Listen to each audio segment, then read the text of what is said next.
We now travel to Bangalore, that has the largest pool of AAP volunteers. Pratibha Raman has the details.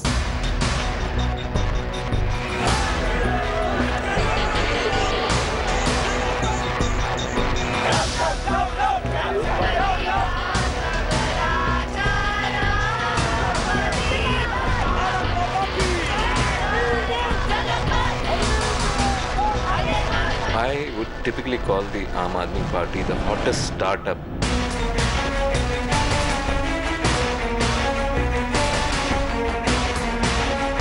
In cold Bangalore, the Aam Aadmi Party's success story has generated much heat. The city that saw the best response to India Against Corruption movement in 2011 among South Indian cities has 12,000 members of the Aam Aadmi Party. Clearly, AAP's anti-graft plank has managed to connect with India's Silicon Valley.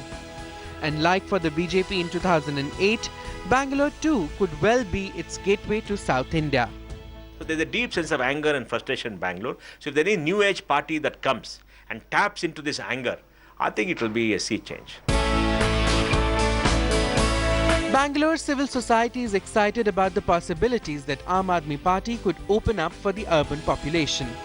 Athlete Ashwini Nachappa is all for this new age political species, if it can foster partnership with citizens to help make Bangalore a better place to live. Well, it's a welcome change because I personally believe there's a silent revolution happening in our country. People are fed up. We are really at the edge with corruption, with crime, and with absolutely no governance whatsoever, especially in the city of Bangalore, you can see. I mean, we are all frustrated citizens and we want to be a part of a system where we can, contribute and work together with governments and bureaucrats, with politicians, to actually make the city beautiful once again.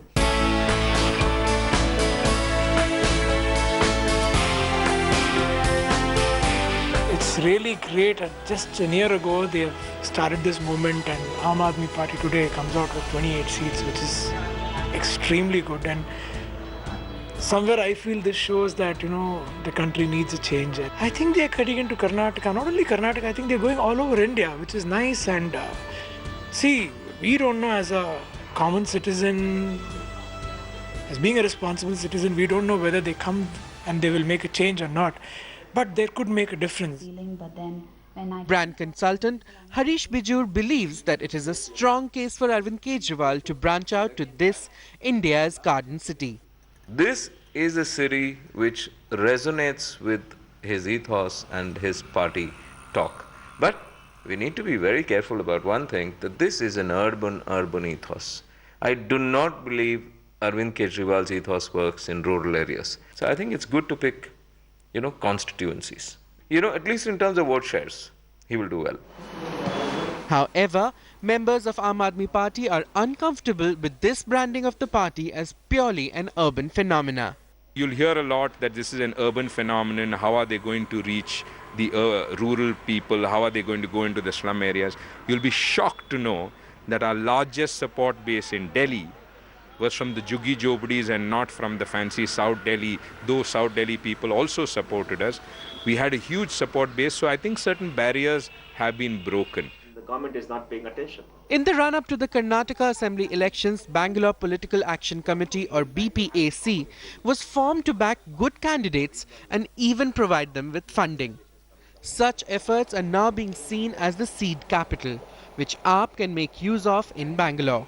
BPAC is a role model for citizen activism in politics. And BPAC is there to bridge the gap between the political leaders and the citizens and the voters. But BPAC is politically neutral. So BPAC will back good candidates from any political party. It could be Congress, it could be BJP, it could be Nav Bharat, it could be JDS, it could be anybody else. But we'll back good candidates based upon a criteria. The elections also saw several candidates fielded by Lok Satta Party. Some of them excellent professionals who were trying their hand at electoral politics. But not one of them made it to the Karnataka Assembly. One of them was Dr. Meenakshi Bharat, who lost from Malleshwaram constituency in northwest Bangalore. There was the belief that we will not be able to bring about a change was there in the public. The public, yes, we did get about 10%, 8 to 10% of the vote, but the public didn't totally believe that honest politics can work. Lok Satta's failure is being cited as a warning sign for AAP.